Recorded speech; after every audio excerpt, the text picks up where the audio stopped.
been here before. I don't know the score, but I never wanted you more than I do tonight. Escape with me. Will you escape with me?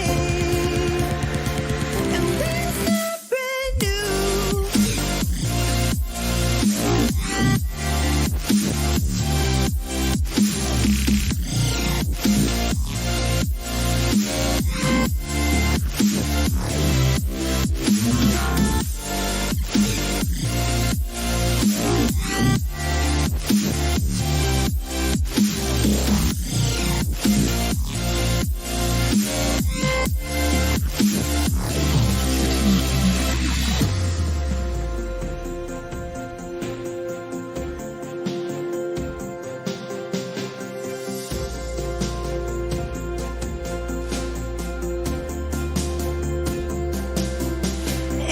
Escape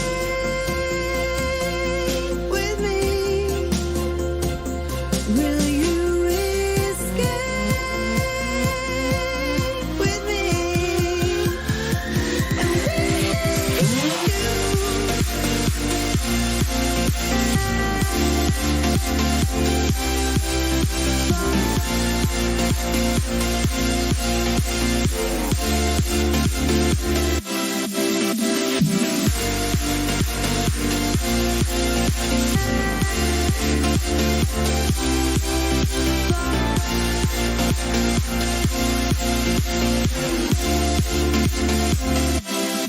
And I've never been here before.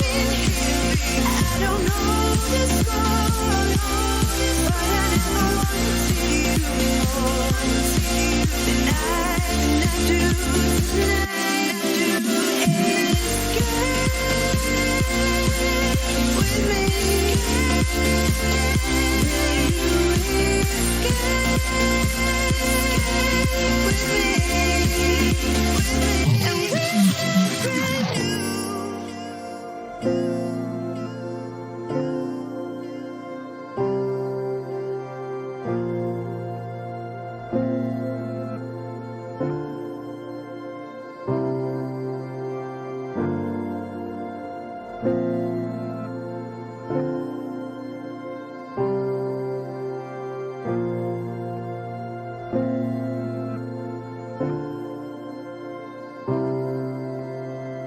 Will you escape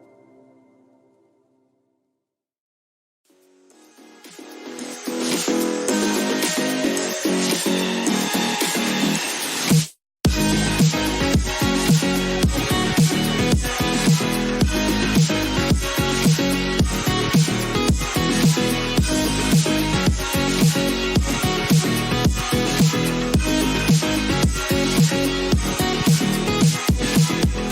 Burning down the walls, we let the monsters in. And now we're running down the halls, no we can't let them win. There's an evil inside that is lurking way down below. And if I can't hold to my breath, then I'm bound to become hollow. Can you say that I disappeared? Can you say that I wasn't there for you when you went into hiding on the front steps of your porch? Then I reflected on the memories, but I put out that torch. Hey!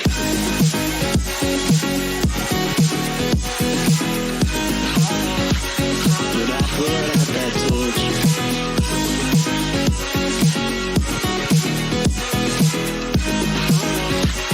But I put out that torch. So now can you tell me where you want to be in time? There's a million different places and a million different heights. I'll climb the tallest of the mountains, the highest place I find, so that I can look over and before me what is mine. Can you say that I disappeared? Can you say that I wasn't there for you when you went into hiding on the front steps of your porch? Then I reflected on the memories, but I put out that torch. Hey!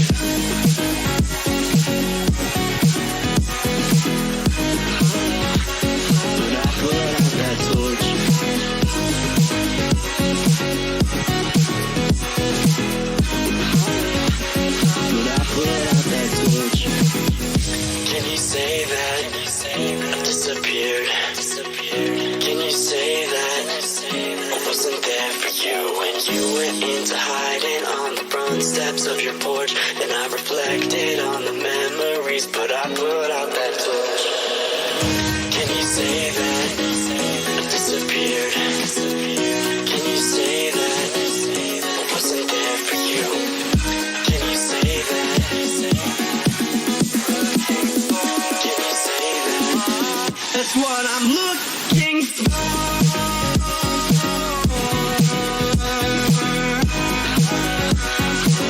That's what I'm looking for.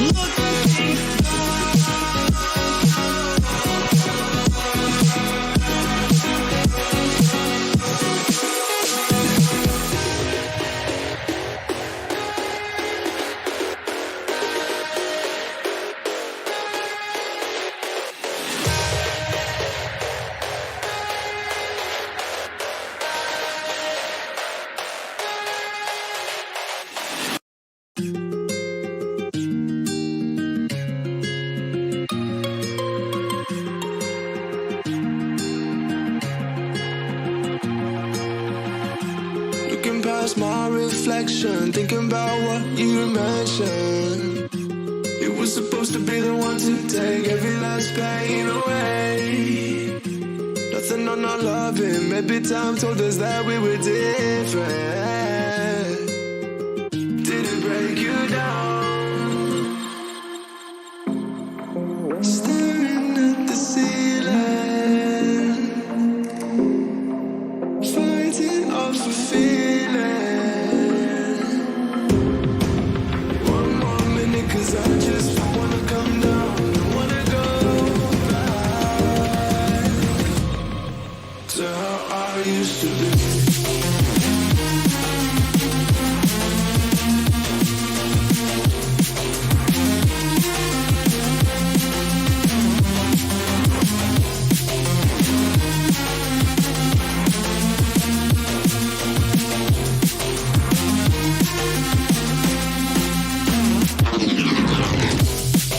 Staring at the ceiling, fighting off the feeling. One more minute, 'cause I just don't wanna come down. Don't wanna go back to how I used to be. Looking past my reflection, thinking about what you mentioned. Nothing on my life, maybe time to just that we were different. Didn't break you down. Staring at the ceiling, fighting off a feeling. One more minute, 'cause I just don't wanna come down. Don't wanna go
My shadows, they follow you like an accomplice.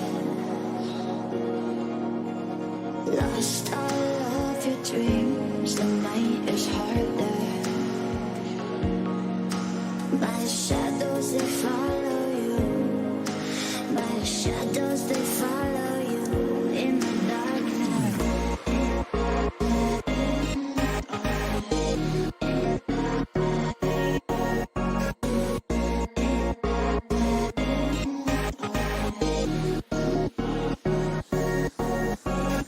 Lost all of your dreams, the night is harder. My shadows, they follow you. My shadows, they follow you in the darkness.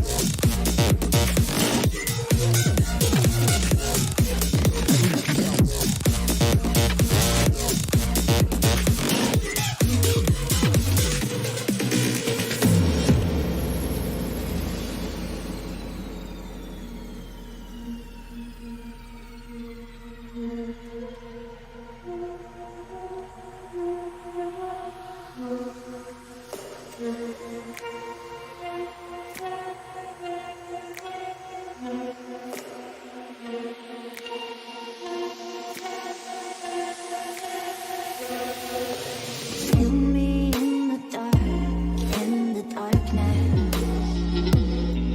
My shadows, they follow you like an accomplice. Lost all of your dreams, the night is harder. My shadows, they follow you. My shadows, they follow you in the darkness.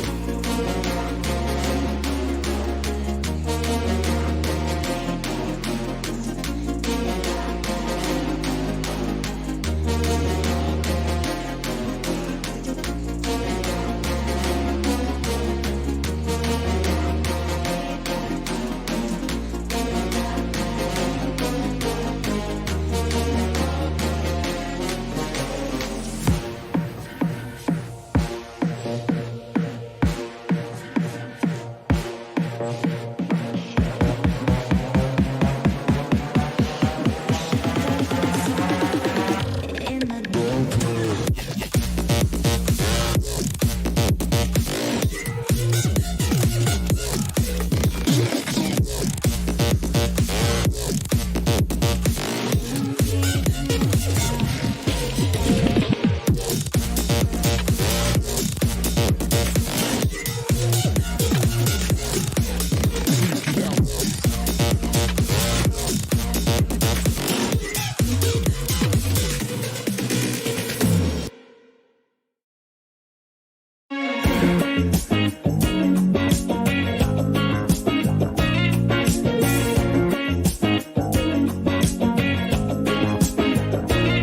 When I close my eyes, I can almost see it.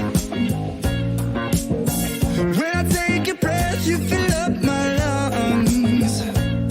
And if my mind worked backwards for a minute, I'd hold on to you before the memory's gone.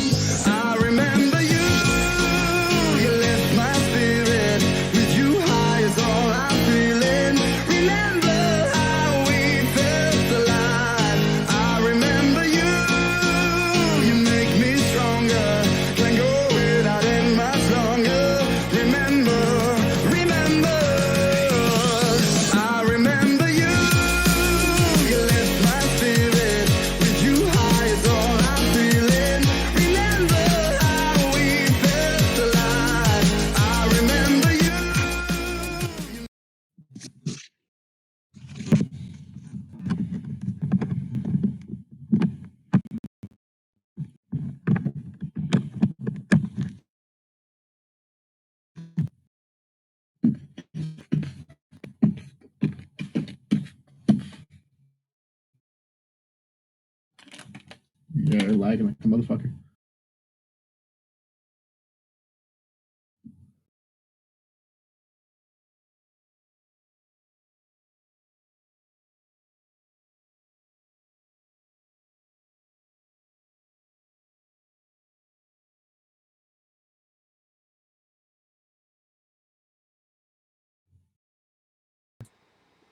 All right, perfect. We're moving.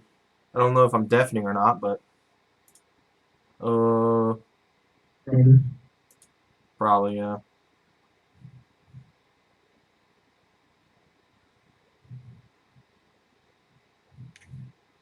Okay. Can y'all hear me? And Hayden, y'all should be able to from the chat.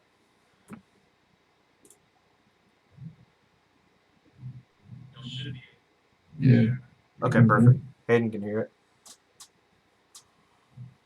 Almost time to get headphones that way. I was like, doesn't echo or anything. My beats. But anyway, what's up, guys? This is like the fastest any of these streams have opened up. We never have like more than like two viewers at a time whenever we first start these streams. So seeing 5 to 7 was like, holy crap. So pretty much we haven't done one of these since before IA, I think. So we'll get to talk a little bit more about IA too, since we of course did the video. But I'm joined with Hayden over on Discord. We usually use Skype for this kind of stuff.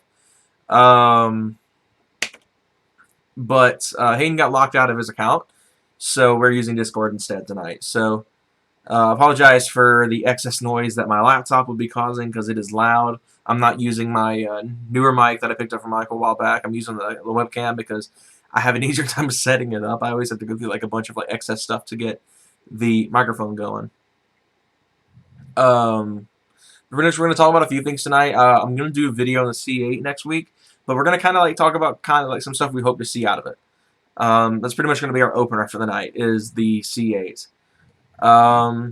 So, as our resident Corvette fan, I'm going to let Hayden kick off with what's something you hope the C8 does better than the C7.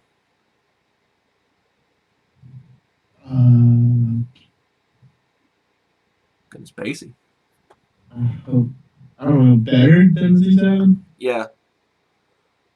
I'm actually going to switch you over to the laptop screen. Come back. Hold on a sec. There we go. Alright. What were you saying? It should come back to me while I'm trying to type something out. Okay. But, pretty much, in case you didn't know, Hayden's been a C7 guy since the very beginning. I'm having to juggle around the audio settings on here. That way you guys can hear him better. Because it's like echoing hard on my end.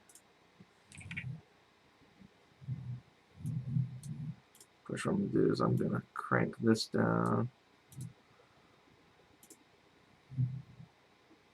Alright, but yeah, the C8, I'm hoping that... Oh, mid-engine. Is the C8 going to have a motor in the back? Yeah, the C8's going to be mid-engine. That's like the big deal with the C8 is everyone's like losing their crap over it. They're like, the Corvette needs to stay front-engine. I kind of welcome this. I kind of welcome this change. I think the mid-engine C8 is going to be kind of cool. Corvettes have always been front-engined, and I'm curious to see what they do. I think I'm more happy with the fact that it's sticking with the LT motors instead of going into like a flat plane like a Ferrari or something like that. I'm kind of happy they're sticking with like the roots. I'd hate to see them like mess it up and go full ham on the exotic side of things and make it some sort of flat plane crank Ferrari kind of deal. C7s, I think, are going to drop in price. C6s are definitely going to drop, though. I feel like the C6 is going to be like how the C5 has the last couple of years. It's still expensive, but it's, like, dropped hard. Yeah, I like... It's going to be pretty affordable to use, so... Yeah. I'm going to go grab those headphones so it doesn't echo, but you guys can still hear them.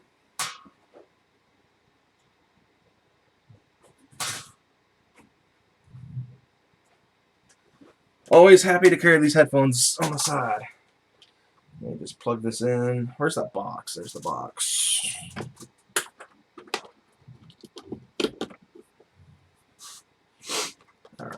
these headphones plugged in.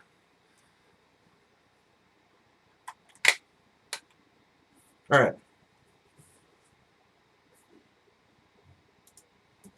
All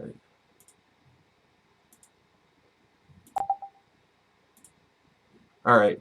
All right. Can you hear me, Hayden? Yeah. Perfect. Okay. That's better. Now it's not echoing so bad. But you're looking for a UC6, Z06 to trade further, but about 5K out of the budget. Yeah, I think the Z's are going to be the ones that hold their value. I don't think that I think the base cars are going to plummet. I think, yeah, like you were saying though, Hayden, I think the C7 is going to drop for sure. But I just don't know if it's going to be. They already are getting. They're getting a little cheaper.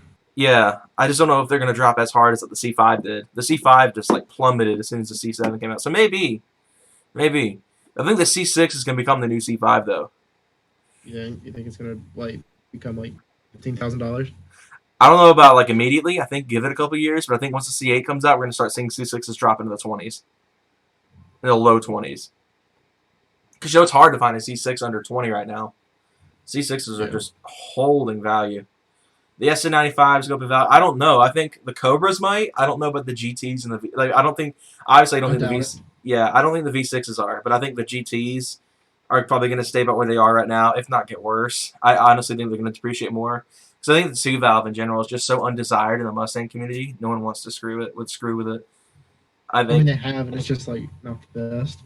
yeah, I think the 4-valve cars like the new Edge Mach 1s are probably going to stick around, and they're probably appreciate a little bit, especially since it was like the only naturally aspirated 4-valve car after the 01 Cobra. But I think on the 4-valve side of things, that's will be where the appreciation happens. I think everything else is going to depreciate though. The 2-valve and the 3.8. But yeah, C6s I've seen most in the 22K range. That's surprising actually. I thought most C6s were still in like the high 20s, low 30s. I mean, obviously the Z's were a little on the expensive side. What were the miles looking like on the one that was 22K? Yeah. The Sport Tracks value. What was it? Was it stick or auto? I've noticed the autos go cheaper every time. No one wants the autos. No. The Sport Tracks value, I think. The sport car.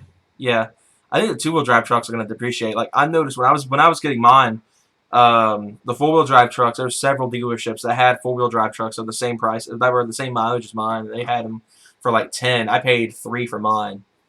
So I think it really just depends on the drivetrain. I think the 4x4s are probably going to hold about maybe 5 or 6, but I think the 2-wheel drives are going to drop. Mostly your auto. Oh, okay. Mostly your auto, yeah. Those 4L transmissions, I think the 05s, those are like the most undesirable automatic C6s. Nobody wants a 4-speed automatic. Yeah, because you know I think it was 06. I think they started putting the 6-speed in them, the 6-speed auto. So I think that's like where the auto became a little bit more desirable. But I think like the C5 and C6 autos were just so bad. I mean I think they didn't use the 60, did they? They used the 4L80, right? Or they used the 60. I only look into the manual cars, dude. I don't know anything about auto because I was never planning on buying one. Yeah, but I was looking today because I've become a little bit more open to Chevys after my mom bought her Equinox recently, earlier this week. And I was like looking at Corvettes, and I tried looking at 6th-gen Camaros first because I'll tell you what, after sitting in one, I was impressed by how well it fit in it, and I was like, okay, yeah, I could rock one of these. I'd expect you to fit. It's a big-ass car, dude. The Camaro? They're huge. They're the smallest of the pony car group. Well, pony car group being the 2 cars. It's like a bus. But the thing's like as long as the freaking Ranger. It's not that long. The trunk over next to one, and it was 100% wider than my truck. You probably parked next to an F body. Those things are huge. No, it was a 6th-gen. I want to put an LSE in the track. They're super easy. They actually, if you go on Ford Racing, you can get a Cobra diff, the Traction Lock 8.8 for about $400, but it's a direct drop in. Got excited. Huh? You broke up when you said that, and all I heard was you want to put an LS in your track. I was like, wait, what? I was going to say, I don't blame you, man. I'm going to make real power. Okay. The Windsor's fine. But the LSD is, like I said, you go on Ford Racing, you can get one for $400 to drop in. on the sport You tracks. know LS. You're talking to an LS fan here. I've had the Ford V6s, man. I'm not the biggest fan. He said he Two of them now. he had a 4.0 Mustang. He has a 3.0 Ranger now. Which one? Okay, question. Since we're talking about the Ford V6s and all this, Ranger. that was quick. I didn't even have to answer the. We didn't even get to ask the question. Yeah, I didn't have the 4.0 problem with misfiring. The push rod 3. You'd rather have the push rod 3.0? Yes. Fair enough, I guess. They're bulletproof. They're strong. They're strong motors. But back in the Corvette. So C5s are like so cheap now. I saw a manual. I don't mind the LS and okay, I can't go with the LS and Mustangs. I can. Hayden can. I can't stand it. Like the Mustang. Ain't nobody with that 2-valve hot garbage. Go ahead and put LS in it. Go for I it. mean, if you can take the LS, I'll put the 5.4 or the Coyote in it. Like, do not No. put an LS in a Mustang. That just drives me crazy. I get the LS. No. The LS is a legendary motor, Put and I the love. LS in it to piss Jordan off. That's enough of a reason to put one in it. just to see me be miserable. Yeah, just to see the tumor grow in your brain every time you ride in it, and it's just chopping at a red light. 8-Bitter, I don't know if you've seen it. There's actually a guy on Instagram who has the. I don't know if you saw it on YouTube. The Coyote Swap Gen 2 Sport Track. Right, Dalton? As long as it ain't a Hemi. Oh, damn, rip. But there's a guy on if you go on Instagram, it's RC Addict, just one word. He's got the Coyote Swap Gen 2 that's manual swapped as well, MT82 truck. BRB. Okay, but it's the only one of its kind. There's it's the only manual Gen 2 around. It wasn't like that from the factory, obviously, but it's a really cool truck, and it's really cool. But LS, I love the LS to death. I want to do an LS project one day, but it will not be in any Ford chassis. How does it even fit? They cut the body apart. I watched I was on Schrader Performance's website. They're the guys who built the truck, and they talked a lot about how they had to take the cab off and do a bunch of crazy mods for getting that motor to fit. They had a 5.4 and a Lightning motor. They had a Lightning motor in it before they put the Coyote in it. Found a stick sport track for $5K. Those are hard to find now, and if you do find them, they're all junk. I've noticed it's so hard to get a good condition stick truck for like a decent price. Like every single one I've seen on Craigslist has been garbage. At least in my area, at least the stick sport tracks. I've only seen one. Yeah, I've seen a couple on Craigslist, but they're just so ragged out when you find them on Craigslist. It's so hard to find one that doesn't have 200,000 miles at stick. Dude, most sport tracks on Craigslist are ragged out. Yeah, and they're all two-wheel drive. Just in Yeah, general. yeah, and they're all two-wheel drive, like he was saying. Like that would work fine for me because I don't ever plan on going off-roading in mine. That's why it's been lowered. And Why all not, that. Jordan? This is never not my thing. Manual F250s. Four-wheel drive. Manual F250. Now that's an interesting truck. Oh, yeah. They don't even. They used to make the Power Stroke in it, the old 7.3. I don't know about the 6.0 and the 6.4, and I know definitely not the 6.7, but I know the 7.3 they made in the manual versions. If you could imagine that, Hayden. No. Hayden doesn't like truck manuals. It's ironic. Hayden's a manual purist, but he doesn't like truck manuals. Ain't nobody want to do that in a truck. That's not fun whatsoever.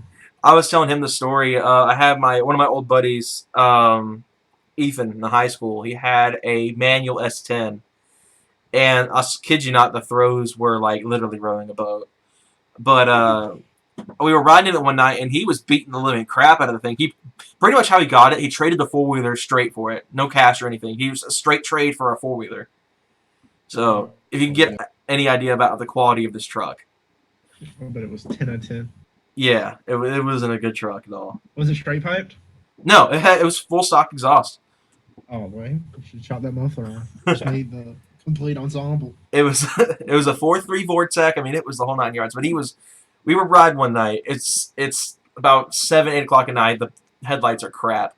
But anyway, he's romping it on his road. He's wide open throttle in second gear. He goes to put it in third, and what happens is he pumps it in the third, and as soon as he lets out the clutch, the entire truck locks up. And it starts You sure you didn't put it in first?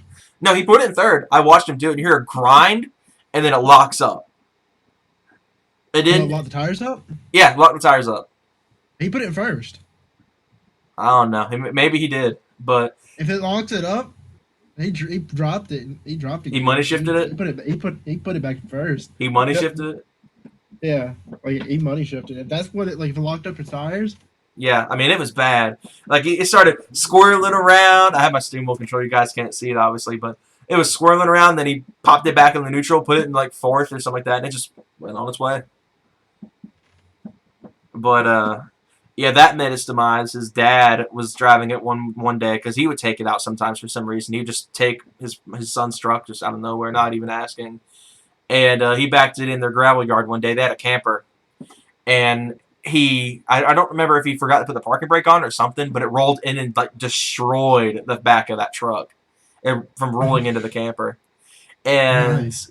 I forget what he said. He told Ethan. He told Ethan something, and Ethan believed it for like a good month because it was just a believable thing, his dad said. But then later on, his dad was like, "Yeah, I rolled it into the camper," and then Wow, no. Ethan got like $1,500 out of that truck, and it was gone. But Yeah, that's about right. $1,500. I backed into Dakota in my truck. That's why I like backup cameras, just to avoid stuff like that.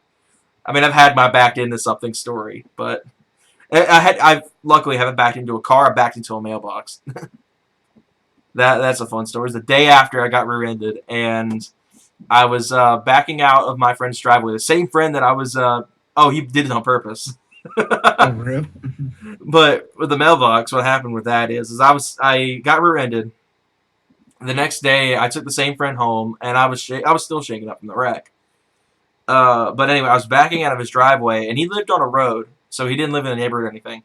And it was in a really bad spot. It was blind either way. So I accidentally backed into the grass, and this is what he told me what happened. So I backed into the grass, so open diff, the one tire was spinning. As soon as I hit the road, it caught, and I like whoop, launched right into the mailbox, and that's actually where that dent in my tailgate came from. It's not I've like tried to like not talk about it the entire time, but that's kind of what happened with that. My buddy got stuck when he didn't have toe straps. Yeah, it sucks. That's another reason. That's like my main thing about not off-roading. It's nothing to do with not enjoying it. I don't want to get stuck and get my truck damaged. You know. I do want to build a 4x4 one day though, just for fun. I'd love to do like a raid truck kind of deal. You know, just like exo frame, probably like a Silverado. I think would be one of the best routes to go. I don't know. I think I'm gonna get my street stuff out of the way first. Though I want to get all that done before I get into the off-road scene. If I ever do it all, really, because I don't know. I'm such an indecisive person. But anyway, back to the Corvette. So Hayden, have you found anything? You thought about anything that you think the C8 will do better than the C7? I don't know. I'm excited to see C7. I think I'm gonna like it more even when it comes out. The C7 over the C8? Mm-hmm. Oh, it was a grass patch. Oh, I'm not super hyped on the C8. really? Yeah. But a lot of people are the same way with the C7. They were like upset to see the C6 was getting replaced, Yeah. and then the C7 came Completely out. changing the formula here though. Yeah, I mean it's a completely different car, but I feel like it's gonna do the same thing. I feel like the C8 is gonna come out and it's gonna win everyone over that from the C7 community. People are gonna love it. I mean, maybe, but it's like. I'm hoping Seeing the body shape of the car, like I love just the shape of like a long hood and like a short, like cab and like rear end of the car. Yeah, I mean like your car for It's my example. favorite shape of car. Yeah. Like my car. It's just my favorite shape of car, and they're getting rid of that for the more like sleek, like Huracan looking mid-engine look. It's not my favorite, but Yeah, I'll grow to like it. I'm sure it's gonna be a great car. yeah. A-Bitter says it looks like a 488 from like the spy shots. I can agree with that. It looks I'm not an exotic guy, so it's like that's why it doesn't really appeal to me as much. yeah, it looks like an elongated 488. But I don't know. I think it's cool they're sticking with the pushrod motor. I was like afraid about that when the C8 was in development. I was like, are they gonna go flat plane, like small displacement, high revving V8, or are they gonna go keep the roots and always go with the American like pushrod monster? What if they did a dual overhead cam V8? Kind of like they tried to do the whole deal with the GT350 kind of deal. Yeah, like what if they just like pull something out of their hat like that? I Like don't for the know. CA, I mean they're already changing the shape. Wonder if like they just wanted to throw something crazy in it. I don't know. Oh, like the North Star, like Aviator was saying. Yeah, I forgot about the North Star V8. You remember that? That craptastic motor they put in the Cadillacs? Yeah, I don't know. That'd be weird. I don't know. I honestly don't know because the LS and LT are like Chevy's like love child. So I don't know if they could like branch out like that. I don't know if they. yeah. I mean they could keep it in the like in the Camaro. I'm just saying, what if they just like took a leap of faith like that? That'd be interesting. I can't Because tell. I was wondering if they were gonna do it. They kind of like half did it with the mid-engine look, Mm-hmm. but still keeping like the push rod. I was wondering if they would just go play balls to the wall, and just like make it like so like exotic, but for Yeah. America. Okay, Zaheen, this might be a good question for you. What's the difference between the LS and the LT motor? I thought this is good. Different. Yeah, what's the difference between the two? I thought it was just like the. I want to say it's injection, right? I was about to say it's injection, isn't it? The LT's direct injection I want to say that's or it. dual? Or is it direct or port? I really don't. It's some. I think like you're saying, it's probably something to do with the fuel system. I think it's injection, but let me look it up. But yeah, I don't know how Chevy would do with the overhead cam motor because I feel like they could do it. Because I mean, Ford did it. They made the move from push rod to overhead cam, and they did it well with the 2-valve. But I don't. Oh man, my internet is gone out. No, Okay. we're gonna be out of here. And I think there we went. Yeah, Ford did a good job with the switch to from push rod to cam. I think the 2-valve was a rough step, but once they hit like the 4-valve and even the 3-valve to an extent, I don't know. I'm not a big fan of the single overhead cam V8s. I'm more of like the 4-valve stuff, the 4-valve and the Coyote stuff like that. The 3-valve's okay. Like I could rock a 3-valve, but I think the 2-valve is like I don't know. I feel like if I ever owned a 2-valve, it'd be getting swapped to almost immediately the 5.4 or something like that. Like the GT, like I don't know. When it comes down to like the 4-valve stuff, though, I think the 5.4 and the 5.8 are like the ones that are just like, eh. Like when some of the GT500 stuff because of those dang, yeah, the 3-valve cam phaser problems. That's right. Even the that's right. I forgot about another V8 they did. The that 3.4 they did in the Taurus SHO in the 90s, early 2000s deal. That Yamaha deal they had going on. That was an interesting motor. Oh, Hayden's back, I think. Oh, looks like my internet just went.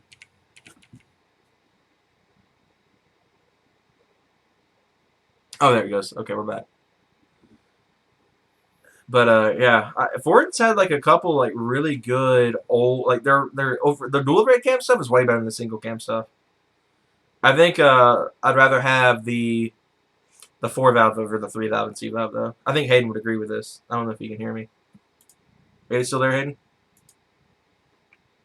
Oh, it was. But that's my favorite part about that Taurus though was that the SHO was that V8. Like the EcoBoost is fine. EcoBoost is fantastic, but man, that 3.4 V8 was so cool. If only they'd have brought that back or in like some sort of fashion. It may not have been that V8, but it would have been cooler for them to put a V8 in the current SHO. You know, the V6 is fine. The 3.5 is perfect. But what's going on with your truck, Chance?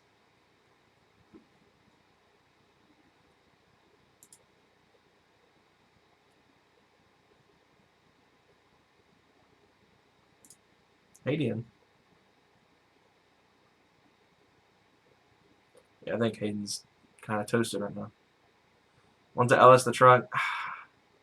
I'm kind of torn on the LSs and the Sport Tracks. It's a very, very touchy subject. It's like, I don't know. It fits. If you really wanted to go that route, you can put a 5.3 in there. It would fit. I've seen tons of posts on Facebook doing it. And for me, it doesn't work. Yeah, like the Windsor would be more my run.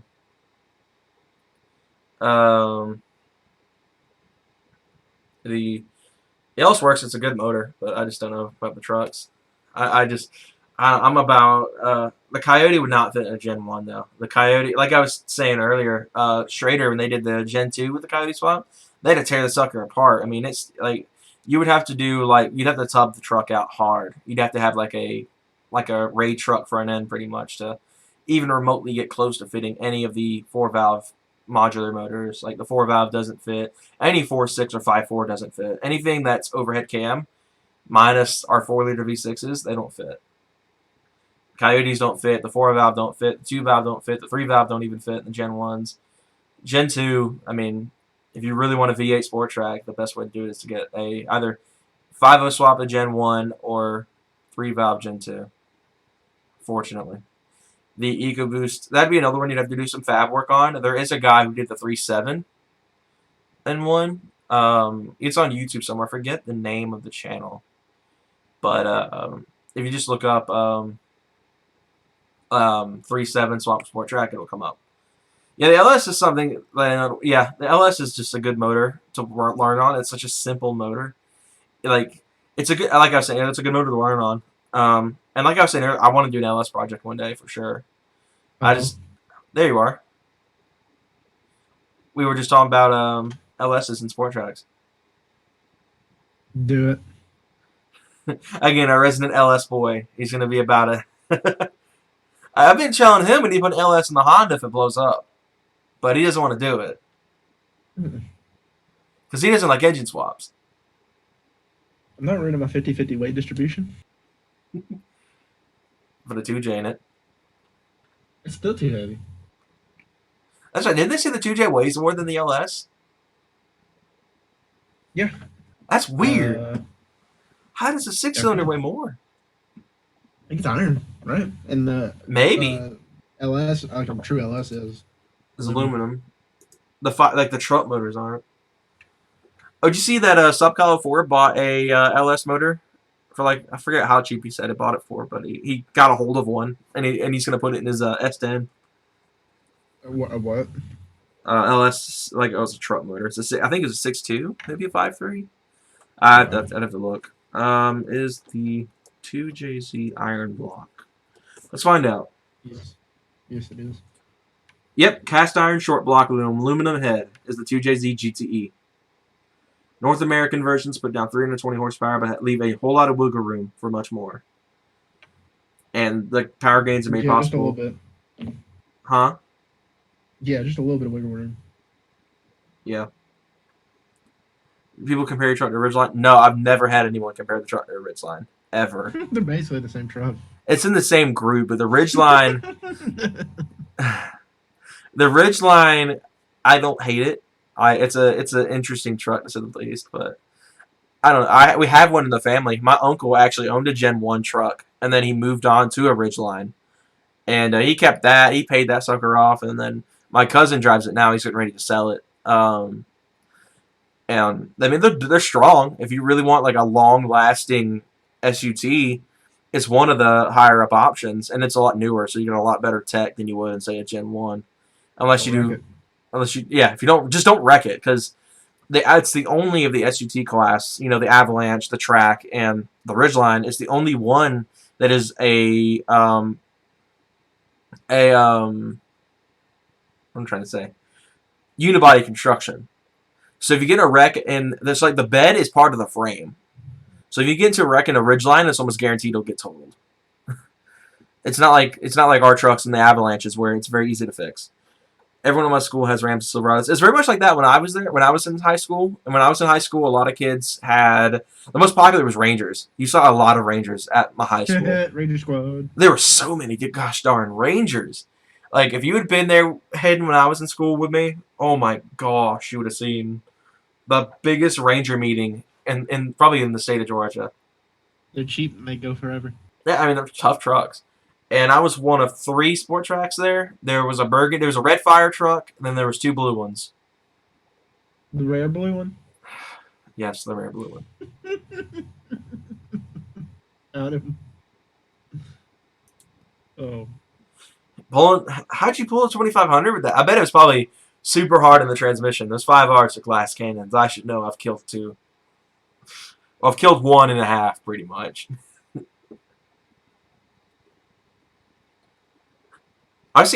Granted, I've seen some people pull they'll pull them on trailers like other Explorers. People like doubt these Sport Tracks for some reason. I get the transmission is such a fault, but I feel like the motor's got plenty of torque to pull stuff. I just think the transmission's going to be your biggest hurdle. Yeah, the transmission hated me. I didn't even need to pull something, and mine broke. So I've never pulled anything on mine. Hayden's 5R didn't like him too much. No, it didn't. I was like 2 hours from home one time pulling the trailer, and it started like stuttering. Yeah, That's pretty freaky. and the Ranger doesn't even have 100,000 miles on it. That was the only time it's freaked out on you, isn't it? Mm-hmm. That's right. Because no, you didn't put Transfix in it, right? Or did you? I did. You did. Mm-hmm. That's one thing we didn't try. Whenever the transmission first went out, mine. We just sent it straight to the train shop. We should have tried that. It may have saved me a few bucks. I don't know. It may not have helped too much, but it probably would have kept it going a little bit longer. Yeah, put it in there now. I don't want to put it in now. It's got a brand new transmission. Don't need it. I I mean, don't know. Those things fucking shit out after 12 miles. the Rangers and tracks are the same. Yeah, pretty much any Ranger, regardless of what motor combination, will have a 5R in it. Even the 3.0s. Even the 3.0s, the 5R55E is like the go-to auto for those trucks. At least I think. I'm gonna look up to make sure, but I'm pretty sure they all use the same transmission. We looked this up before. Huh? We've looked this up. I think you have. No, me and you did it when I first got my truck. You wanted to see if it was the exact same transmission, and it was. It was. Yeah. They're a torque engine. That's interesting. Oh, I forgot about the Ranger GT being a thing. Third generation. Yeah, it was an old one. Okay, yeah. 5R55E was every automatic. Hold on a sec. There's two 4-cylinder options for that generation Ranger. From 98 to 01, there was a 2.5 overhead cam 4-cylinder. And then from 01 to 11, there's the 2.3. And there's the 3.0 Vulcan, the 4.0 overhead valve cologne, and then the 4.0 single overhead cam cologne. There was the Mazda manual, the 4R44, and the 5R55. We have the Ranger GT. I'm trying to find it again. Where was it? Oh, those had the 5R. From 92 to 97. An old transmission. So the 5R's been around a while. But the Gen 1 Ranger, did those have them? No wonder it sucked. What's the transmission on these? I'm trying to find the transmission on the... Holy crap. The Gen 1 Ranger had the Pinto 4-cylinder in it. No wonder it made 70 horsepower. The 2.9 V6 only made 140. The 4-liter made 160. Jeez, they were slow back then. But anyway.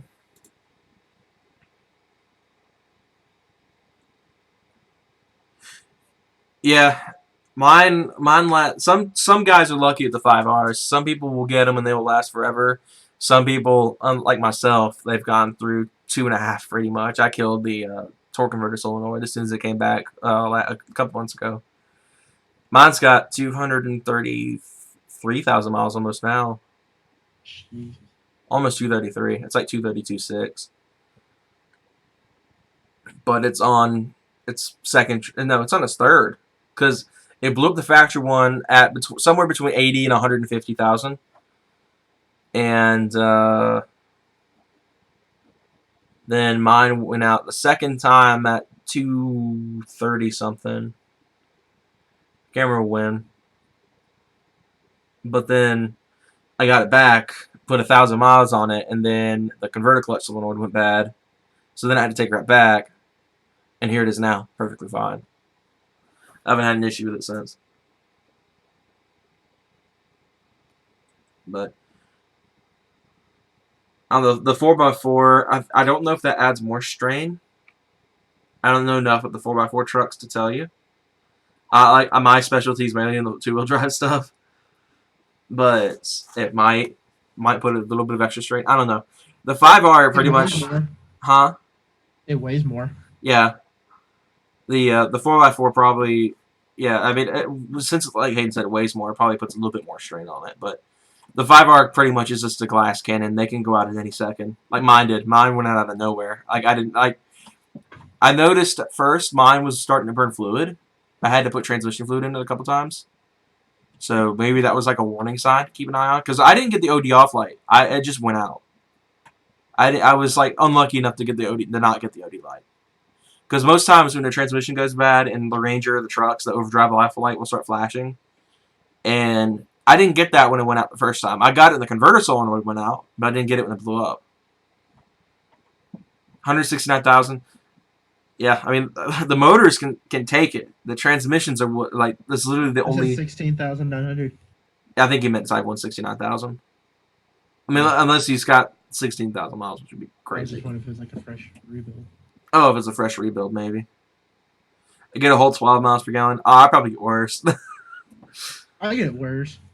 The 3.0 is so bad on gas, right? What do you think yours Yeah. gets? Like, haven't you done the math before? It is about like 11, 12. Sheesh. On highway? When I'm pulling a trailer, it's more like Oh, 7, 8. yikes. Did I tell you the story of my friend Zach in high school back when I was in the truck crowd? He had a Ram like the one I was driving around, except his was on mud grapplers like 33s and lifted. He got 2 miles per gallon. 2 miles per gallon. He could literally do a pull and watch his gas gauge go down. Like It his was RPM gauge, but in reverse. yeah. My friend said it's worse than like 19. Yeah, the 3.0s. I think it's the Ranger's weight. I think the Ranger weighs so much.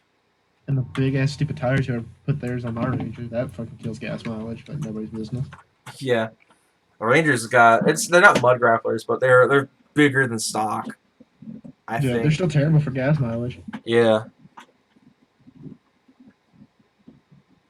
The Ram, I don't know how he got 2 miles per gallon. I mean, it's a Hemi. Hemis just burn gas naturally. The older ones, because they don't have cylinder deactivation and all that, because they're old before the time cylinder deactivation. So I mean, even the one I drove around, that Ram I had for a minute. Oh my gosh, the gas mileage was so bad. Hayden remembers. I complained about it running out of gas. 5.9 Ram was atrocious. Isn't the Durango bad too? The 5.9 Durango. Yeah, it's really heavy. It's 4-wheel drive and everything. The 4.7 is not too bad, It right? gets about 14 14. if you're not romping on it. What If you're about babying it. what about your dad's Durango, the 4.7 one? Until it lost overdrive, it was getting like 20, Yeah, which wasn't too bad, and like you never like romped on it. It's just a Durango, you know. gotcha. Yeah, in case you didn't know, Hayden's family, they love Durangos over there. Yeah, well, they're third. I But think they're finally done with them. yeah, it's like how my mom is with the Grand Caravans. Yeah, it's like how I moved my parents to more imported cars. They're loading them now. Yeah, In the import game. that was why my mom wanted that Rogue so bad. If she wanted an import car, 'cause she'd been driving domestic her entire life. I mean, she's never owned anything that wasn't a Ford or a Chevy or a Dodge. She had the Corsica, she had a Contour, she had a Fox Body Mustang, she had a Taurus, she had her first Grand Caravan. No, she had just a normal Caravan. And then she got the Grand one that she had before, and now she's got the Equinox. But she was But like, I only drove like pickup trucks, and when he got his like 2017 Hyundai, he was like, I didn't know a car could be so nice on the inside and so comfortable. he never gave any of the imports a chance. That's where they shine. With minus like Yeah. the old Hondas, like they really shine in the interior. Mhm. Like everything, Good. every import built past like 2002 has been like really good on the inside. The RSX is like that's like my favorite like Honda interiors, the RSX and the 07 Civic. That time period, the 07 to forget when that generation of the Civic ended, but that generation of Civic was the interiors are so nice in those. I'm still mad about the Integra and the RSX being out of production. I loved those cars so much. They were so good. Rip. The 4.7 is. I don't think the 4.7 was. I think the 4.7 was a part of that Magnum line, and that was all overhead valve. I'm gonna look it up though just to make sure. Dodge Durango. Hold on. Where's the search bar? Search bar. Yeah, my mom's minivans, they've always had some sort of problem. Her, it's the predecessor to the Durango was the Ram Charger. Fun Oh, fact. yeah. First generation, the 4.7 PowerTech V8. What's the PowerTech line? Okay. Oh, okay, yeah, he's right. The 4.7 was an overhead cam motor. Oh, really? So that's interesting. I didn't know that. I thought they were still push rod motors. Huh. Okay. I didn't expect that. That's new information to me. Guess you can see how little I know about Dodge.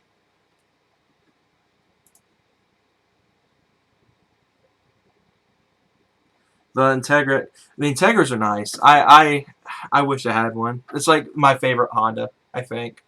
Besides like the S2K, like what Hayden has, it's like Integra is like such a good car. That's a great car. I like Brandon, too. Honda hit the nail on the head with that car. And our friend Brandon has one. Speaking of, has he got anything planned for the car? I'm not sure right now. I think he just finally got the last part for his PC, so maybe now car parts will start coming. Yeah. Brandon's in the chat. Mod your car, Brandon. It was straight from Jim. Oh, he saw a right-hand drive Integra, like an actual Honda Integra. Oh, wow. That's kind of cool. It's probably like one of the 94s, because no. There's a guy who has an Integra that lives like down the road from me, and I'd be going down the road, and I just see him pull out of his neighborhood. He just lights him up every time he does it. Anytime he sees you. Yeah. Anytime he just like pulls out and he just like dumps the clutch, and he's just like smoke just rolling. And it's that road with all the cops. I'm like, man, this guy's just. Oh, dang! I wouldn't do it on that road.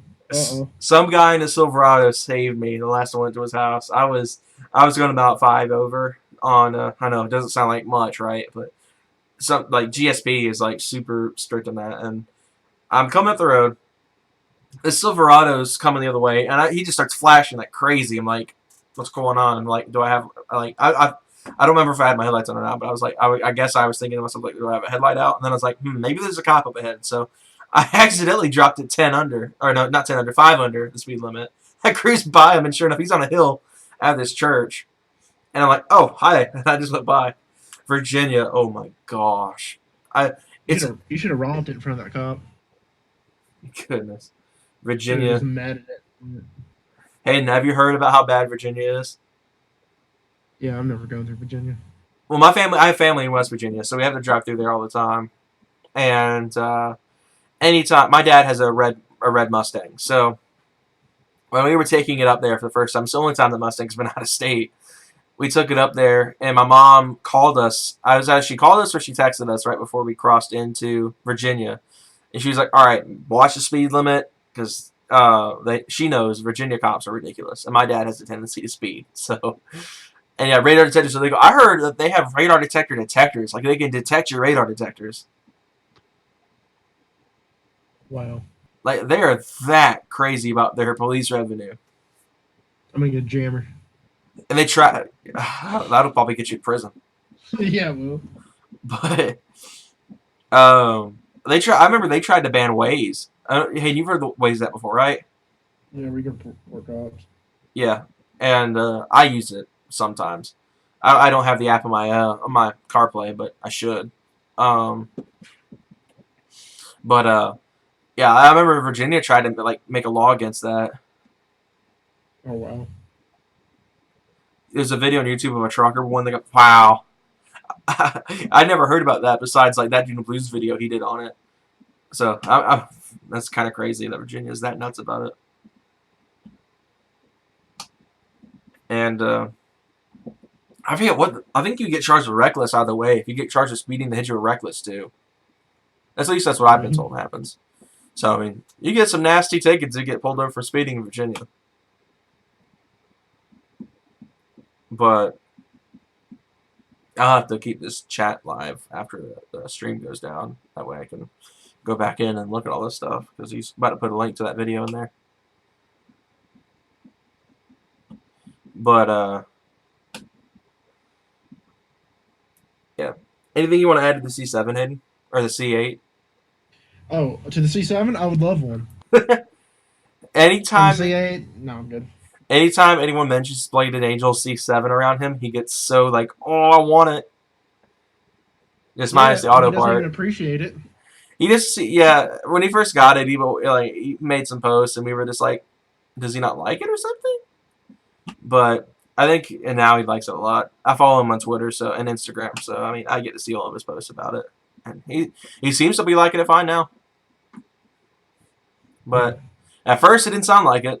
I never heard somebody complain about a supercharged V8 Corvette more than him. But let's see, what was another YouTuber that got a C7 recently you were jealous of? Was it RP Productions? Didn't he get a C7 recently? He posted on his Instagram like he was going to get one. Oh, okay. I think it was just clickbait, most likely. You know how they do. Scotty Kilmer. I don't watch him. Scotty Kilmer. Is that old dude who like Yeah. screams about cars? I've heard a lot of bad things about him, so I just choose not to watch him. Really? Yeah, Michael says he's okay, but when it comes to like mechanic content, I usually watch Chris Fix. That's like my go-to. I don't watch Scotty Scotty Kilmer. Kilmer hates Chrysler. I know that. That's interesting. I watched one video and he was just tearing like Dodge, Chrysler, Fiat just apart. A lot of the mechanics we've talked to don't like Dodge. Yeah. Like the guys who fixed my crank sensor issue a couple months back, they were talking about how they don't like working on Dodges because the new Dodges, everything's controlled through the body. There's no body control module. I think he said everything's done through the PCM. So for something like if your review, he was telling us that the review mirror goes bad, the car will shut off. Like it'll kill the car. So I mean, you just imagine your compass stops working in your mirror, and then all of a sudden your car's locked out. Apparently, that's what he saw about happens with the new Dodges, and that's why I was like, I told my mom, I was like, when we were looking at cars, she had her eyes on the Jeep Cherokee, the front wheel drive Cherokee, and I was like, I don't know, I don't know, especially after I told her about what I was told by the mechanic about the modern Dodges and how like fickle they are, and she was like, maybe not. So that's what led her into the Rogue. And before anyone says anything, I didn't try to lead her into a Ford. I didn't. I was like, keep your eyes on like the Rogue and stuff like that, because that's what she wanted. She wanted a Rogue. She wasn't really looking at the Escape or anything. She doesn't like the Escape, or the Edge for that matter. I don't think she likes the Edge at all. I think really if she nobody does. poor Edge, that car is like so hated. Well, Yeah, people who own them. fucking lame as fuck. The people who own them love them, but it's like people just don't like it. Like the people who don't own them. Fuck the Edge. I would rather walk. It's like the Juke. No one I'd rather walk there too. Everyone hates on the Juke, but Nissan said it was more appealing to young people than the 240SX. That was like quote. yeah, it's like, I remember that. I was like, bruh, if we got an S16 instead of the Juke, young people would be buying Nissan still because all their other They're cars. just crushing Jukes because they're stupid and ugly. Nobody likes it. It's Like, like Juke, fuck you for buying it. yeah, Just got an S16 here. Bullshit. the Edge is a great car. Yeah, I find the Edge fine. I don't have a problem with the Edge. I don't have a problem with the Edge. I don't know. I'm a Ford guy, so I mean, I'm not a fan of the Escape. The Escape is the only one I don't like. The Edge is okay. It's not my cup of tea, but it's some people's, and it's a good daily driver. I mean, obviously, I like Explorers. I mean, why else would I have one? I didn't like them, but the Juke. Oh my gosh, I really don't like the Juke. It's sad. I had a little time frame when I was about 15 that I liked the Juke, and then I did my research and I found out how the Juke is. I was like, maybe I don't like it anymore. I only liked it for the existence of the Juke Nismo. If the Juke Nismo didn't exist, I probably would have never even considered that car when I was 15. Car's so fucking dumb. My mom hated me for it too. She was like, "Why do you want a Juke?" And I was like, "That's a good question." Yeah, that's like one of those novelty cars that like everybody just absolutely hideous. An all-wheel drive Escape with the ST motor. I didn't know they made that. I didn't know they made an Edge or an Escape with the ST motor in it, the 2.0 turbo. I know they made It's EcoBoost quick. versions. He said It's not quick. The Focus ST isn't even quick. I like the ST. I want one so bad one day for a daily driver. I mean, I live to piss off Ford owners. In case you didn't know, Hayden's like bow tie till he dies. In case you guys didn't know, Hayden is very bow tie till he dies. I'm not. I have a Honda, bro. 240. That's not too bad of a 4-cylinder. 240. Man, I can't get over the new. And it has a turbo. Okay, Hayden. I get it. You're 240 horsepower, naturally aspirated 4-cylinder. with Takes the 240 horsepower. with the same displacement. Yeah. You know, I should stick a turbo on that one. Ripperonis. That car would be terrifying. I can race some Focuses and think they're fast. I was still like surprised that Michael's Taurus destroyed one as bad as it did. Yeah, that's pretty funny. That's what surprised me. I always thought the ST was actually Dude, kind I of would quick. smoke them all day in the Jenny, and I didn't expect to because I was just keep like kind of still new to cars. I didn't look into Fords a whole lot, so I just heard a turbo. Oh fuck! When we were and then we ran it, and I like gaffed him. And I was like, oh, I guess not Okay. bad then. So when it comes to the S2000, I know obviously the 4-valve and Coyote are going to come first, but what Fords are you terrified to go against In the S2000, in the S2000? I know the 4-valve and Coyote are up there. Bone stock S2000. Yeah, in your car in particular. SHOs. Really? Speaking of I SHOs, mean, like, what? How much do they make? Like 400 foot-pounds of torque almost. yeah, are you talking about the new ones? Or are you talking about the 3.4 V8 ones? I'm talking about the new. I would smoke the little V8 ones. What the hell? That 4-speed was what kills them. Those motors made a good bit of torque, but No, but the new ones, especially if it's tuned, ain't winning. I think what else it's. does Ford have? I mean, the Fiesta and Focuses are jokes. I know the RS. I bet the RS is one you're probably a little bit worried about. RS, I won't fuck with an RS. I You, want boosted. Then I'll mess with them all day. I mean, obviously the Coyote and the 4-valve. Yeah, I'm not racing You the Voodoo. You've taken out 3-valves before, haven't you? Already in that car, right? Or was that I Jenny? haven't. I've watched videos. I took out. What'd you say? And you cut out. I took out 3-valves in Jenny, not in. Not in this. I watched videos on YouTube of people racing 3-valves in the S2000 walks. 2-valve. We already know the answer for that one. The 2-valves. 2-valve. I've done that one. 5.0 Windsors. I mean, I beat a 3.8 Genesis like I used to have, and that beat a 5.0. So I'm guessing Probably be about that area. that doesn't scare me either. So yeah, probably just like the 4-valve, the I don't- Coyote, and just like their highest. The higher end motors, but the 5. I know Mhm. obviously the 5.8 and 5.4 too to an extent. Until they bend a rod. Yeah. The only truck that here's beat is a 4.3 Silverado. The people love to really love the 4.3 motor, and I honestly don't get it. Everyone loves the Chevy 4.3, but they're underpowered. They make gobs of torque. Like if you're comparing the 4.0 to the 4.3 in torque levels, the 4.3 has it all day. But top end, that 4.0 is going to kick in. But I don't know. I have a love-hate relationship with the 4.3.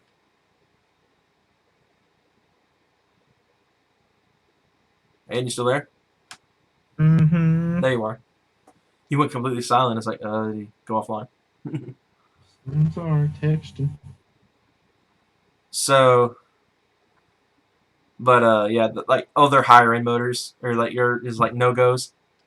Yeah, I'm not messing with anything else they have. Like all those like higher ends, but those are also like quadruple what I paid for my car. So like, Yeah. my butt hurt. Yeah, I mean the 2.3. I think the RS is still 40 grand. Thanks markups. We went to a Ford dealership about what was it 2 months ago when we went to Jasper. Yeah. No, that was like maybe September of last year. September. But he drove a 270 could boost F-150 to 10-speed. But in the showroom lot, there was a 2.3 Focus RS. I mean, obviously it's 2.3 RS. But they wanted, I think it was like 39 for it. I was like, for a Focus. What do you think the C... Okay, so this is a good question for both of us, Aiden. I'm going to let you just open this up since you're the Corvette guy. What do you think the C8 will retail for base model? A base model C8. Mm-hmm. I don't see it being under 70 grand. Yeah, that's what I was thinking about 75. I think 75 is I don't see it. I think the Space Stingray's gonna start about Z06 prices now. yeah. I think the base C8 is It's going to be about 75. because it's gonna be a lot more technology. I mean, look where the ZR1 $100,000, so the Yeah. Corvettes get more expensive. I mean, the C6 R1 was over 100 grand though. Yeah, but it wasn't $145,000. Yeah, it was like 120. Yeah, they're just getting crazy expensive. Okay, so I guess one good question is, would you buy a C8 over a C7? No, As of right now. I mean, obviously, maybe the car will win you over. Maybe I don't see it though. I C7's my favorite car. Yeah. It'd be the first mass production mid-engine car. Yeah, I was thinking about that too last week. I was like, wait, this is the first like big production mid-engine car since the MR2. And I love the MR2. So this might be like a bigger MR2 that's a lot newer, but just as fun. Faster. A lot faster than MR2s. I still really It's gonna want sound way better than MR2. Yeah, I still really want like a early 2000s MR2. Those are my favorite MR2s. Can't fit in one. Yeah, they're small. Like I feel like I'm kind of short, so I could probably fit in one pretty well. It's like Hayden's car. I feel perfect in that thing. That's 2000. I feel like a glove.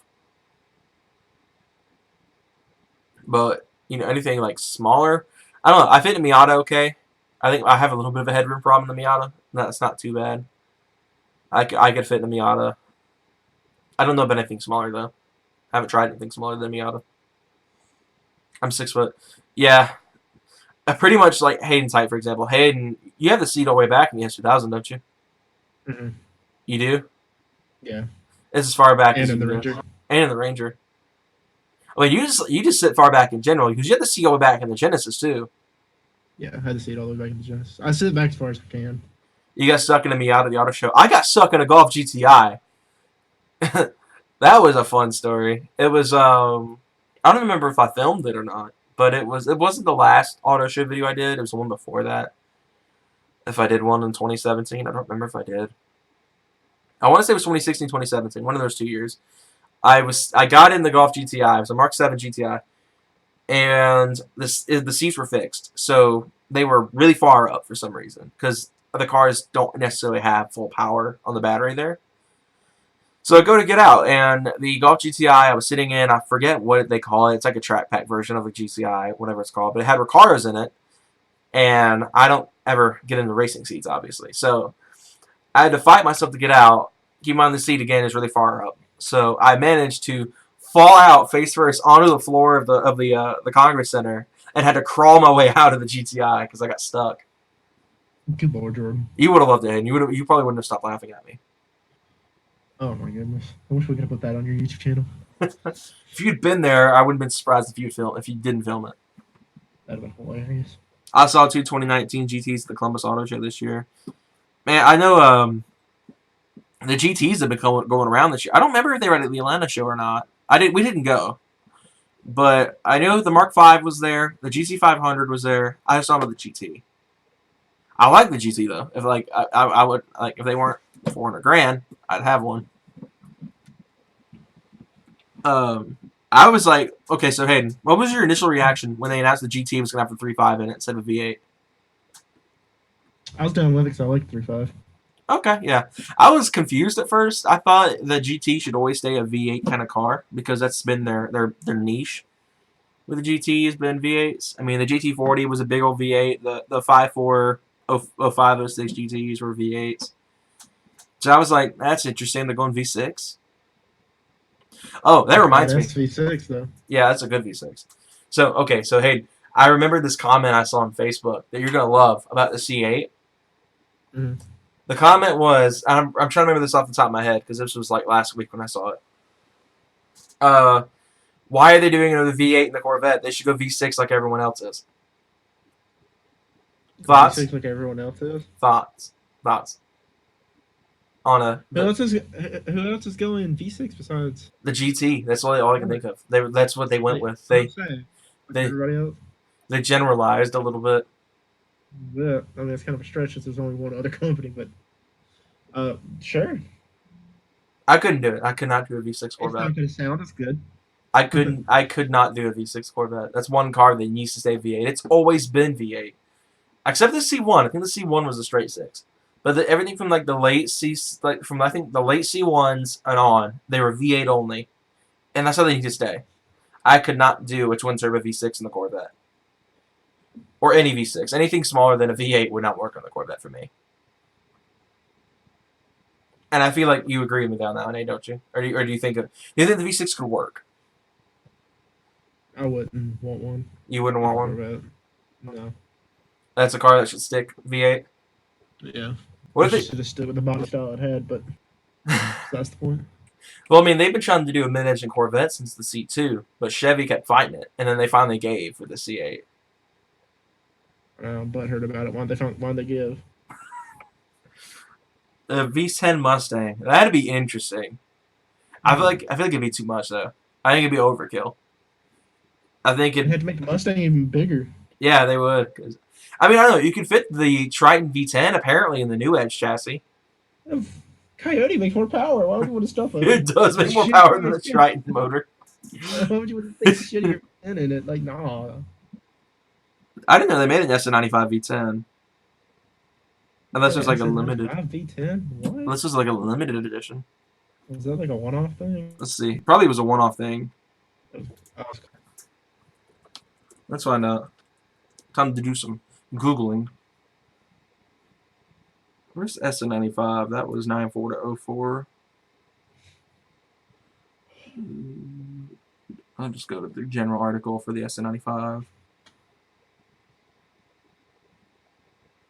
Nope, I'm not seeing anything on the engine list. So they have the 3.8, the 3.9, the 4.9, the 5.8, the 4.6, the two 4.6 motors. Or the 3 4.6s, because they're including the supercharged motor from the Cobra. And the 5.4 and the Cobra R. The T5s, the T56, the TR3650. Oh, the 4R70W. Hate that transmission. one turn. You don't want one? I can run a 4R in my car. Ever. Oh man. I just saw the ugliest interior combination on the SN95 I think I've ever seen. On the Wikipedia article. I'm sending it to you now. I have to do this to you, Aiden. I'm sorry for your eyes. That's ugly. That is ugly. I usually am a sucker for this interior color, but not on the Mustang. On this generation, at least. God. The white top. Oh, it was a concept by Ford of Australia, though. Red on red. He knew exactly what I was talking about. The red on red interior. It's so bad. So bad. Oh, I usually love red leather interiors. Stuff like E92 BMWs where they have the red leather seats and all that stuff. I love it to death. Like Adam LZ's BMW does. But oh my gosh, the SN95 does not pull it off at all. Like it has a terrible interior to begin with, though. If they didn't do the steering wheel and the rest of the dash in red, but they did the red carpet and the red seats, that'd be a lot better. The white top. Yeah, the white top's not cool. Oh, and the 3 spokes. May I show you the 3 spoke wheels, Hayden? The 3 spoke wheels. Rather walk. Those are the ugliest wheels that Ford ever used in a car. I really did not like those. Oh, that's interesting. The SN95 is pretty much a Fox chassis car. It's pretty much a second coming of the Fox body. What is? The SN95. It's a modified Fox chassis. It's the Ford Fox-4 chassis platform. So pretty much the SN95 is also a Fox body. But the SN95 is the chassis code, obviously. You hate red velvet cake? Bruh. What? The 90s. Yeah, 90s companies, they all love 3 spokes. I hate this. Oh, don't even get me started on the Aztec. We're going to be here. I saw a Camry with 3 spokes the other day. A Camry? Like a 2005 Camry. Like it had like the 3 spoke from the Aztecs. Oh. It was atrocious looking. Hey, don't get me started on the Aztec. We'll be here for another hour if I get started on the Aztec. Aztec's fucking cool, dude. The Aztec's ugly. The people who like Juke should have bought an Aztec. That's pretty much what the Juke is. It's a business designed by the same person. Oh, Fun fact of the day, I'm pretty sure I probably told this before. Did you know that the guy who designed the Aztec is the same guy who designed the C7? My dude knows about good cars. So he made an ugly car, then he made a really good looking car. He made 2 awesome cars. He made an ugly car and a nice car. Yeah, he made one with a tent in it and a C7. The Aztec had cool features, but it was ugly. It had the coolest features. And the tent and the cooler and the air mattress, that's all cool stuff. But I just it looking like a squished toad just really makes it just I can't do it. When you're banging bitches in the back, or I mean, in that case, you're probably not giving a crap, but I don't know anyone who like conceived their children back in an Aztec. center console cooler. Huh? When you're pulling 3 or 4 beers out of your center console, you're not gonna give a fuck about what kind of it looks like. I mean, obviously, we'd be too drunk to tell. Oh yeah, see, Aztec. The Rendezvous was worse. What did the Rendezvous look like? I forget what the Rendezvous looked like. I don't know. I think the Aztecs was a low for GM's design team. Yeah, that and refresh Camaro. Oh man, This year, the 19 is so ugly. 19 Camaro is literally the worst thing that's ever happened to this earth. Oh, the Rendezvous looks okay. The back end looks terrible, but the front end looks fine. It's actually on. Ironically enough, you say that it's on the same chassis as the Aztec. It's pretty much an Aztec that's been badge engineered. Doesn't have a tent. It just doesn't have a tent or a cooler or a hair mattress or whatever, a tailgate. First aid kit. Yeah. What were we talking about for a second though? Before I got onto the Rendezvous. Forget what we were talking about. I don't know. I don't remember. Yeah, the new Silverado's ugly too. Oh, that's right. We were talking about the Camaro. How they goofed that up. I hope that wasn't the same guy who did the C7. That's to be disappointed. The SN95. No. The SN95. I don't find the SN95 ugly. The new Edge is still my favorite Mustang, but the SN95, I'm impartial to. I could drive one as long as it's a 4-valve, or the Windsor. I can't do the 2-valve though. The 2-valve is the one SN95 that I cannot and will not drive. Oh, and speaking of, the SN95 is a good Mustang. I'm not saying it's bad. The 2-valve is just the only thing that I don't like about it. The 99 04, yeah, the new Edge is like so good. Again, 2-valve, not a good motor. I like to pick on the 2-valve. It's just really my least favorite V8. Besides the North Star, I really don't like the North Star. We went with that V8 that was in the old SHO. You like that more? The 3.4, Yeah. I like it more than the 2-valve. Yeah, Gross. they were unreliable, but I like them more than the 2-valve. They were high-tech motors, dude. They were sweet motors. Opinions on the 92 to 96 F Series. That was the. What did that look like? Oh, for some reason, I saw the F Series and I got excited. I was like, oh, I'm out. What, when you saw the model years? No, when I saw F Series, that's all I saw. Oh, It's it's the a, last bite. I thought we were talking about Honda motors, and I was I don't mind it. I don't mind the 9th gen F-150. Holy crap, that's how many generations they're at in the 90s? Sheesh. Most cars aren't even in the 9th generation. Am I just a Civic? My gosh, that thing's kicking. Yeah, I like those 92 to 97 F-150s. So I don't have a problem with them. The I 80s. bought a diesel one. Yeah, I try to get a gas one. I try to get a Bronco with the same front end. I didn't like the 8791 though. The 8791's ugly. The 80 to 86 was good. I almost got a 74 F100. That was the truck that we looked at for a little while. It was a dark blue 74 F100 with the I forget what motor was in it. I think it was what motor did they put in? It was the V8s. It was a V8 truck. I can't remember which one it was. I want to say it was the 302, the Cleveland motor. Yeah, I want to say it was the Cleveland motor. I saw first gen Lightning the other day.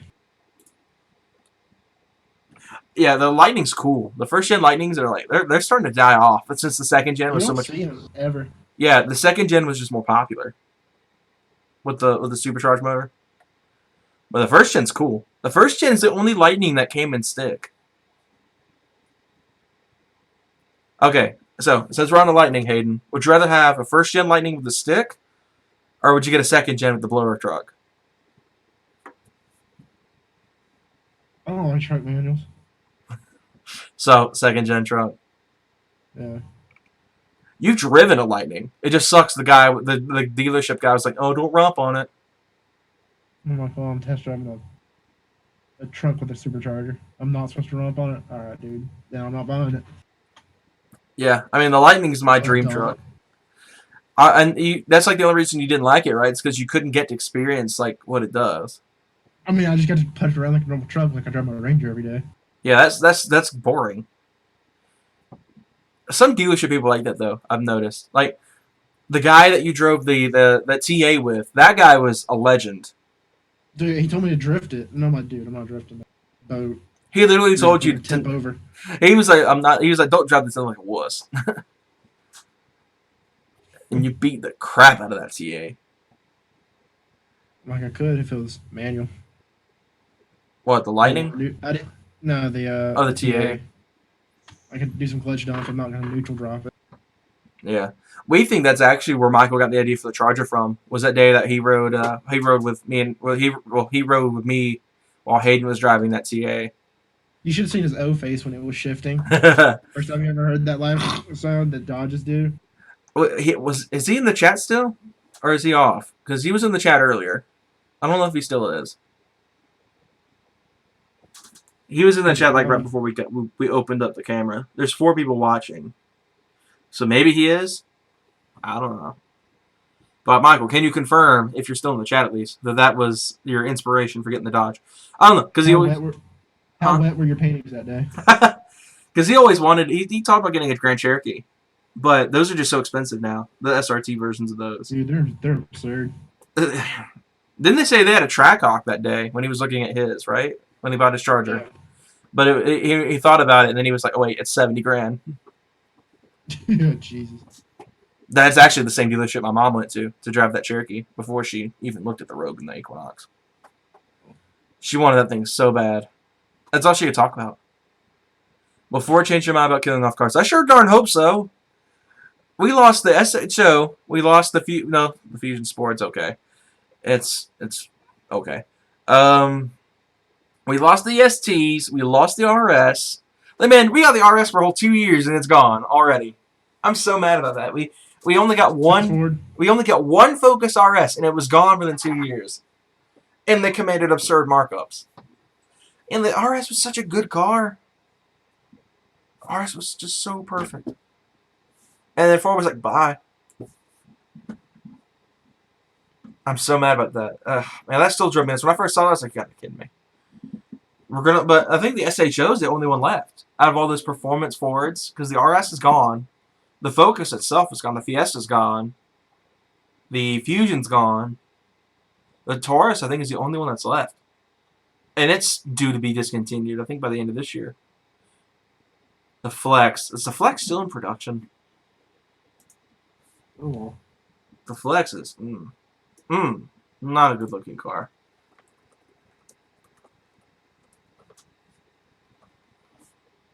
Yeah, but still kicking around. What's it look like now? Is it still relatively ugly? I think that one's going to stay. I don't think they're going to get rid of the Flex. Let's go to Ford's website and see.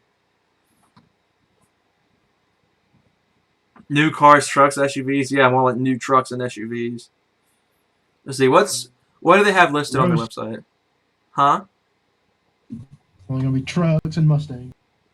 Okay, so the 2019 model year, they only brought back the Fiesta, the Fusion, the Mustang, and the Taurus. The Focus is gone. They're still selling the Focuses in 18. They're doing the same thing how they phased out the Gen 2 Sport Track. And the Ranger. Oh, What? dude, the new Ranger's massive. Oh, the Taurus ceased production 3 weeks ago? That sucks.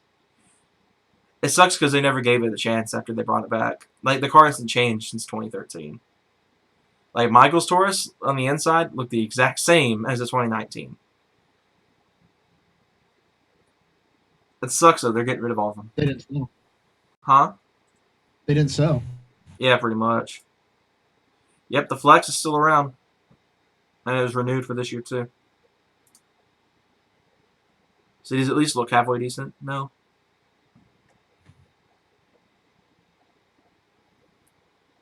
It's okay. It's not butt ugly, but it's not like a it's not Aztec level ugly, but it's not like good looking either. It's mediocre. That's one thing. That's one car you don't see a lot of anymore, the Flex. The Flex is like died. Don't see them. Yeah, the Flex is ugly as hell too. The new ones are okay. Look like a big ass loaf of bread going down the road. Pretty much. Get one of brown. No balls. Yeah. Oh my god. Get a brown Flex. And just put the loaf of bread. Like the Wonder Bread sticker or whatever on the side. Ooh. It looks like a stretched Nissan Cube. And a stretch cube. Oh, Yeah. I used to love the Cube too. That was another weird car that I liked as a kid. Was the Cube. I was mad when that went out of production. 2019 Super Like a fish Duty. tank. Huh? The Cube was like a fish tank. It did. Especially in blue. There was a teacher, when they would put me in handwriting classes doing motor skills for my ASD back in elementary school, the teacher who ran them had a cube. It was a blue cube. He kind of smelled funny. What, the Cube? No, the teacher. His classroom always smelled really funny. Maybe he's toking it up before you guys got there in the morning. No, it wasn't like a weed smell. It was like You don't know. it was like a BO kind of smell. Not a good smell. You have a smelly ass teacher. It's a classroom. I don't know about him. It was the classroom. It's probably him. He was the only one in the classroom before you walked in. Yeah, usually when I was in there, Stinking it up. yeah, whenever I would go in there, there'd be a whole like 5 kids. I was like one of 5 people that were in there. See, the Transit's still around. That's kind of a shocker. I thought the Transit would have died already. The Connect, the actual minivan version. God. The Fusion Energy and the Fusion Hybrid are still going around. They're phasing the Focus out just like they did the STs. That's the Explorers. The Sport Tracks. What I'm trying to say. Commercial vehicles. Oh, wow. They sell a bunch of weird stuff. Oh, gosh. Take a guess how much an F650 Oh, starts at. Jordan, look at the chat. That's a good question. Huh? If it painted the truck a different color, what would you choose? Oh, man. I've got a lot of different options. I was actually looking at Black Cherry. That was like my go-to color. And it still is my go-to color right now. It'd be unique. There are no other trucks like it. But my parents are not a fan of it. They're saying that I should like spend like the extra bit of money and get it done, the door jams done, because I don't want to do the door jams. I mean, you barely ever see the door jams, so it's like, why bother? But I don't know. Comp Orange off the Cobra is another one I looked at. Thought about Mystichrome for a little while. Mystichrome would have been a very unique color, but my parents hated it when I showed them. I was like, Mom, what do you think of this of Mystichrome on the truck? She was like, that looks ridiculous. I thought about like Race Red too, off the 14 Mustangs, the bright red they came in. Because again, another color they didn't come in. I like doing colors the car didn't come in, so that's why Red Fire is not an option, and Ruby Red just looks too similar to Red Fire. I thought black for a minute, but black's just such a basic color to me. Everyone does black, so it's like I want to do a more flashy color than black, pretty much. Sonic Blue right now too. Sonic Blue is another one, another Cobra color. Black would be good though for like, because I've already got a lot of black accents on the truck.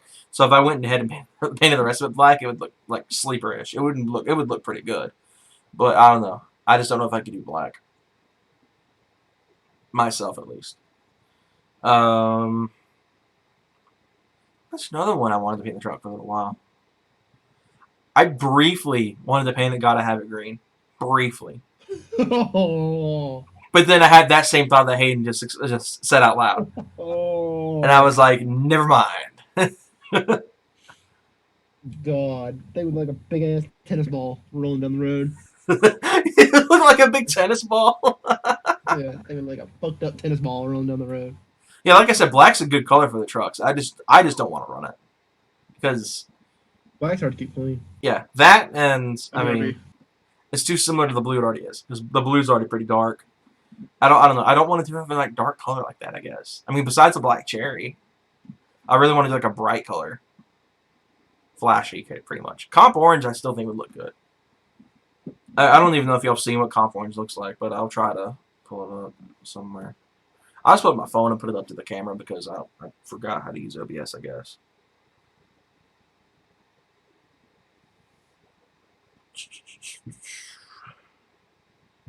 Israel didn't know what comp orange looked like. But, yeah, this is a pretty good example of comp orange. So, think of that color in the truck. I don't know. Everyone tells me that trucks don't look good in bright colors. Yeah, you sent me a picture of yours on Instagram, the green one. That dark green. I just don't know if they could do bright green. Bright green's like a little bit of a possible. I don't know. Something like I gotta have it. I just don't know. Hayden says Hayden said, it might look like a giant tennis ball going in the road.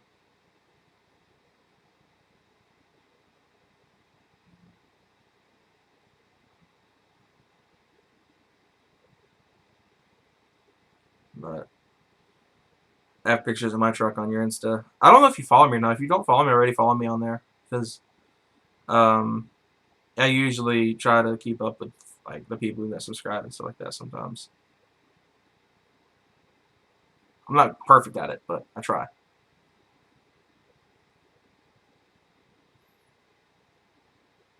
Yeah.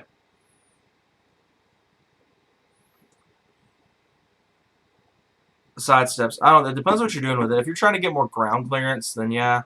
But I don't know. I think the side steps are good for getting in and out, obviously. It helps out a lot. I don't need them, obviously, for mine, but I don't know. It really just depends on what you're planning on. But if you're, since you said you do yours always off-road, yeah. I'd probably help a lot with ground clearance to take yours off. It'd be a little bit harder to get into, but oh, the rust hole. Yeah, I can't remember what. There's a certain part of the sport track's going to watch for rust holes. I think it's the cap corners. That's what everyone says to watch for. Mine, thankfully, got lucky there, but that's one thing I'm surprised mine doesn't have a lot of is rust. That's a couple little spots like on the body. That's really it. It's kind of just a couple spots. What, rust? Yeah. Yeah. I was showing you Friday? No, Thursday. The 2 spots. Yeah, on Thursday. Goes when I was over at your house. That's right. You went on a date yesterday. I was trying to remember what I did yesterday. A little bit of nothing. Surprisingly clean. Yeah, and usually the northern stuff is like salty and rusted out, so being clean up there is pretty much a badge of honor. Because like I was saying, the northern states are really bad with like salt and all that stuff. It's why I couldn't live in West Virginia, like with the rest of my family up there. That's like my truck would get ruined in the winter. It'd be toast in the winter. There's a single winter, and that sucker would be more rusted out than it is right now. I want to get him color matched. Yeah, I'm going color match for mine. I just obviously don't have side steps to get color match, but what, the plastics? yeah, well, I mean he's talking about side steps, but I'm talking about the plastics. Those plastics are hideous. It's what made the Aztec like super ugly. When they painted the cladding, that made it look way better, but it was still ugly. It just looks like cheap work truck when they don't paint it. Yeah, that's literally why I want to get mine painted. Because it just looks space model, and it is. I mean, I'm not trying to hide the fact it's an XLS, but I mean the gray plastic just makes it look so basic and just work trucky. Our trucks are before the days of luxury trucks. Before chrome was standard. Yeah, all over it. Thank God we missed that one. Zero rust, lucky. Rust too. Yeah. Surface rust on the frame and the shock tires. That's not too bad. Yeah, surface rust is easy to clean up, but like rust, I'd go ahead and sand that down and paint it. Yeah, go ahead and send it down, like paint it black, just to keep it from developing into full rust. It's a little bit late for me in the spots mine has it, because mine's got it on the back of the cab towards the rear glass on the paint, and then there's one on the door, the driver's door, on the front of it, because someone tried to break into it before I got it. When the previous owner still owned it, with a crowbar, and it took a ginormous, like, it chewed up the door. So there's spots where it doesn't have paint, and then there's rust from bare metal being exposed from the crowbar. It's why I've debated buying a whole new door for it whenever it gets painted, because I don't know if Bondo can fix that. I haven't tried, so maybe it will. 2004, yeah. That's the only reason I wish I had a newer one. If I had no 405, I would have the color match stuff back. I had it's like the flex fuel motors. I wish mine had a flex fuel motor, but yeah, since Hayden happens to have a flex fuel one, a flex fuel Ranger, it has a little bit of rust bubbling underneath the paint in the front fender. That sucks. Rust bubbling sucks so bad because there's like almost nothing you can do. Almost. I mean, you can fix it, but it's a pain in the balls and a half. What was I talking about a second ago? I forgot. I hate when I do that. Oh, yeah, flex fuel. I was reading and I was like, how hard would it be for the 4.0 to be flex fuel? And they're like, yeah, they made them. It just has to have like a certain number combination. And sure enough, mine wasn't one. Oh, yours is lucky. Hayden joked around about putting E85 in the Ranger. We don't. It's not very easily accessible out here. There's like one gas station we know of that has it, and it's like 40 minutes from Hayden and like 20 minutes from me. I mean, it's a lot better than like Mustang Lifestyle and It's Just a 6. They both have to drive out like an hour out to get E85 for their cars. Well, not Mustang Lifestyle anymore, but he used to. It's Just a 6, and it drives like 40 minutes out to get 85, and he usually carries like a crap ton of canisters with him. I don't know if you've seen the video of his garage wall, but it's like lined with gas cans. Yeah, I wouldn't. Is it really worth it? That seems like such a pain. Yeah. I mean, your engine runs better. It runs cooler. There's less detonation, and you can put like I think it's more timing into it or less timing, something like that. I forget which one it is. I don't know a lot of tuning. I want to learn though. Or 5 ram in the carry 85. Lucky. I remember the north and the west, the northern states and the Midwest states, they tend to carry more 85 than the southern states. There are not a lot of places out this way that carry it. Like I said, I only know one gas station. And there's actually a website you can go on. At least I've used it in the past. You just look up E85 gas near me, and it'll bring you to Alternative Fuels Data Center, and it's a government website, and it will give you ethanol fueling station locations for 85. So let's say I'll put my zip code in. I'm not putting it on screen, obviously. So it showed the closest one on this website is 16 miles. There's a lot. There's nothing out this way. They're all in like the actual Atlanta area. But yeah, 85 is like nuts. $3 a gallon. Yeah, it's already $3 a gallon here for 93. For 93 for me, it's like 320 because my truck's on the 93 too, and it's got it's tuned by Brent speed. Holy fall! I heard something fall. Oh, just me. $3 a gallon for 93. It's more expensive than usual. And unfortunately, I don't have a Kroger card, and that's usually where I go because it's cheaper than going to Sunoco. Sunoco's expensive. Yeah, they usually run an 87, but like I said, I have mine tuned for 93. And now it just requires it because of that tune. I have an 87 tune for it, and I just choose not to run it because it makes the truck like so slow. We used to hate Kroger gas back in the day. Back when my dad daily drove the Kia around, it would misfire like crazy if it got Kroger gas. But now it's like it'd make our Durango misfire too.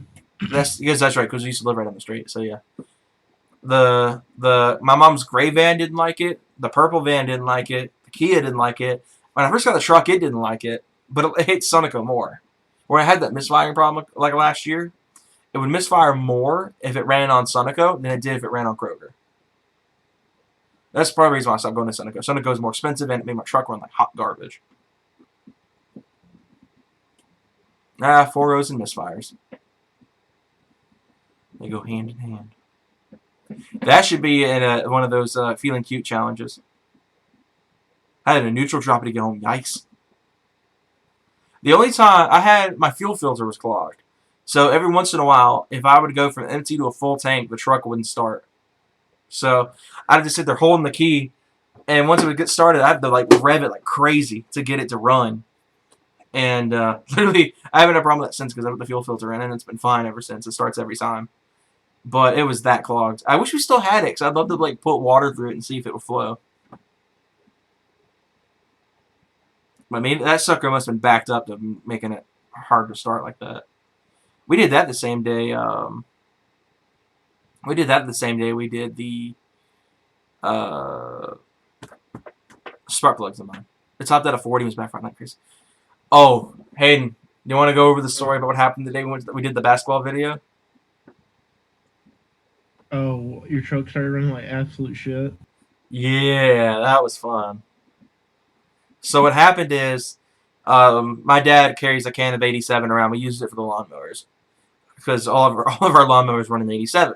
So this was back before I had the tune on the truck. I had the SCT preset tune that was for 87. This is before I had all my Brent Speed stuff.